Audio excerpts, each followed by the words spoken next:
D'abord, je souhaite à tous la bienvenue. Et vous voyez qu'on a fait tout ce qu'il fallait pour que ce soit agréable, puisque si vous avez regardé la carte météo ce matin à la télévision, vous avez pu voir qu'il n'y a pas beaucoup d'endroits où il fait beau. Ici, il fait très beau. Donc, c'est la raison du choix de ce lieu paradisiaque pour cette assemblée. Donc on va démarrer tout de suite. Je vais donner la parole à notre secrétaire général, au secrétaire du conseil d'administration, Robert Plateau, qui va nous faire le rapport d'activité du réseau. Alors les résultats, vous les avez vus dans le rapport. C'est un bon cru. 15 000 entreprises, plus 10% par rapport à 2008. La spécificité de Nacre, mais un point vital, c'est qu'il y a eu injecté sur les territoires 930 millions d'euros, c'est-à-dire plus 23% par rapport à 2008. Ça va être difficile d'être aussi vivante que Robert pour ce bilan 2009 et ce programme 2010. Je vais essayer de vous donner quelques points de repère sur tous les sujets que nous travaillons avec vous à tête de réseau. Alors en 2010, nous avons mis en place, parce que juste toute cette effervescence sur l'innovation nous a conduit à dire qu'il fallait il fallait un peu une instance de pilotage de cette approche, de cette stratégie sur l'innovation. Et nous avons donc constitué un Conseil national d'orientation de France Initiative Technologie.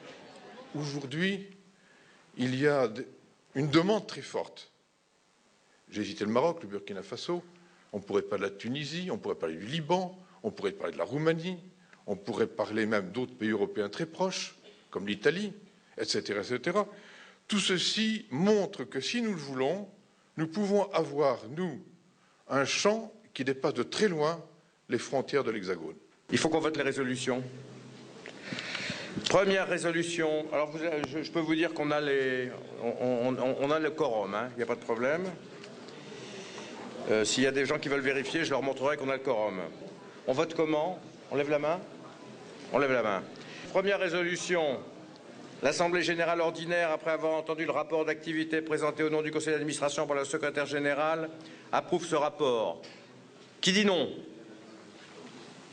Qui s'abstient?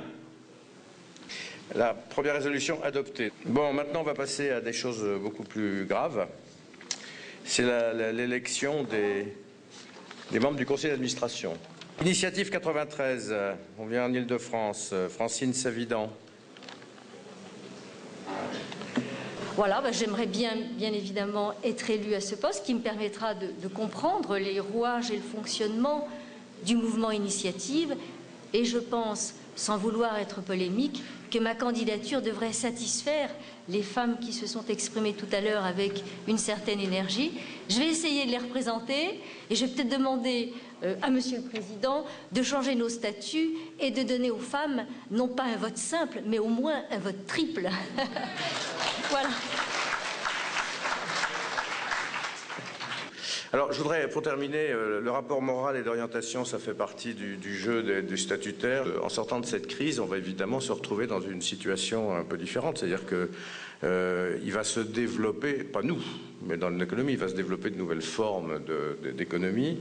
Plus nous saurons être non pas des dépendants de l'État, mais appuyant, étant un petit peu en avance sur des thèmes, sur des politiques publiques, comme les quartiers sensibles par exemple. Plus nous pourrons faire cela, plus nous serons perçus comme utiles.